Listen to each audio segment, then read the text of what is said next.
sublimation တော့တိတ်ရိုက်မယ်ဆိုရင် temperature အရင်ချိန်ရင်ပေါ့နော် temperature ကိုကျွန်တော် sublimation ဆိုရင်တော့တိတ်ဆိုရင်180နဲ့ရိုက်ပြပါတယ်ကျွန်တော်ဒီမှာ180လေးပြောင်းလိုက်မယ်ပေါ့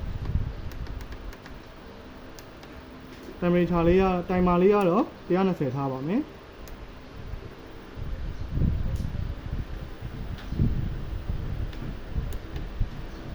အ